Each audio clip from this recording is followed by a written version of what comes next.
That promise has caused poor, unhappy people living under tyranny all over the world to set their eyes on the shores of this country, with only one thought in their mind: to get here however they had to get here, and even if they had to die in the process, in order that they could also be free. And so why, ladies and gentlemen, are we so eager to give it away for some imaginary new world order under a United Nations charter that it will do away with war forever? If you believe that, if you really believe that and you fall for that deception, you'll be so sorry for the rest of your lives. He had such a way with radio, really took you back to, I think, the pre-TV days when people used to sit around the radio and listen to it. That's what would happen in my living room. Friends would come over and we'd listen to Bill Cooper, and there was a certain nostalgia to it, but the fact that he was dealing with all of these current events and things that were happening right before our eyes added more drama to the whole situation. And it was just a wonderful experience every night sitting down and listening to Bill. Every time any church gets control of government, the people suffer. It has always happened. That's why our founding fathers established a country where that was not supposed to happen, where everybody was free to worship at the altar of their choice. And if you think they were all of one mind, you better think again. How many religions of the Protestant group do you think existed in this country when our founding fathers put together the Constitution? Over 1,500 different groups, all claiming they were right, teaching a different dogma, quoting Scripture to justify what they said, and everybody else was going to hell. So don't give me this Christian nation bullshit, because that's what it is. This nation reflected Christian values because the people who made up the government in the early days were Christian, but none of them agreed with each other, and they still don't today.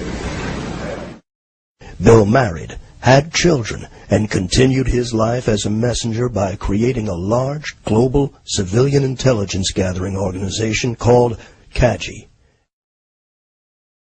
CAGI stands for the Citizens Agency for Joint Intelligence, and it was Bill's research gathering arm of his whole operation.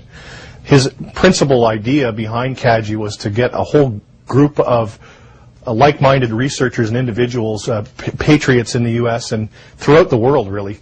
At one point, the Citizens Agency for Joint Intelligence was the largest civilian intelligence gathering organization in the world.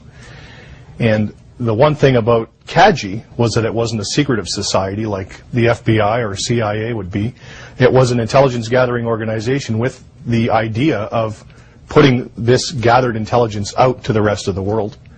During the late 90s, Bill's outspoken disposition would find him harassed by government agents who kept watch on him in Arizona and tried desperately to keep him quiet by accusing him of federal violations, including tax evasion and bank fraud, that to this day have yet to be validated. Essentially, by July 98, I was moved here with Bill to conduct full-time research into the mystery schools and secret societies and the government protocols in general. I was in the next town over running some business errands and came back, and he came rushing out to meet me, and he said the federal marshals were just here. I said, what? He said, yeah, they came up and they said they were going to serve me with charges. Well, he countered him with the jurisdictional issue, which he is probably the expert on, or was the expert on, and is on the website. Because then they, as in federal government, started pulling goofy stuff. Agent Fillerup was an FBI agent out of Pine Top Lakeside. Agent Fillerup showed up one day, this is just a couple weeks after the federal marshal initial visit. We were out in the backyard barbecuing, which we often did. He got out of his Bronco and said, oh, I just want to talk like old friends. And basically we told him we knew he was full of shit. And, well, let me just hand you this envelope. And he's waving it. No. And we were still barbecuing away, and he was still out the side of his vehicle there, and he goes, well, I'm going to come on up. And Bill told him point blank, do not come up here. You're not welcome. I'm not talking to you. You go back and tell your bosses that there's not going to be another Waco or Ruby Ridge in this country. And this time you guys, and this is his own words, you stepped on your dick. And he got back in and back down the hill. So he only had about a year. Basically had a timeline to bring Bill in on these trumped up tax evasion charges and bank fraud. We did have a meeting with Congressman and his staff. He brought his entire staff up to one of our backyard little barbecue things, and we knew they were coming up, but we had to cook anyway. And they sat and talked to us for quite a while, but they weren't willing to help. And we were, like I say, always wanting a peaceful end to this and an answer to our jurisdictional questions. And to alleviate this problem, another thing we did was contacted any bank he'd ever dealt with. Card loans, banks, house loans, property loans, anything. Oh, no, we're a glowing customer, paid off early, never late. No fraud in existence. So essentially, when the year came up, that Filler Up was quasi-given as a deadline and nothing had taken place, he was moved on, Agent Filler Up, to who knows where, maybe the real Siberia. And things seemed to calm down a little bit. And we were hoping that maybe it would just kind of go away. Unfortunately, things did not calm down. After Agent Filler Up's departure, more agents were assigned to watch Cooper, and Bill was eventually placed in what was known in the 90s as Filegate, where President Clinton ordered unconstitutional investigations into a number of individuals that were deemed a threat. The heat escalated to the point where Bill felt it was necessary to protect his wife and children by placing them in hiding for their own safety. It was now Bill and Doyle fighting the federal government on what seemed to be phantom charges. Towards maybe the last 8 months or so of his life, because of events happening around the world and then culminating in 9/11, as far as world-type events, Bill really turned the heat up on the people that would see this country's demise on his broadcast and on his website.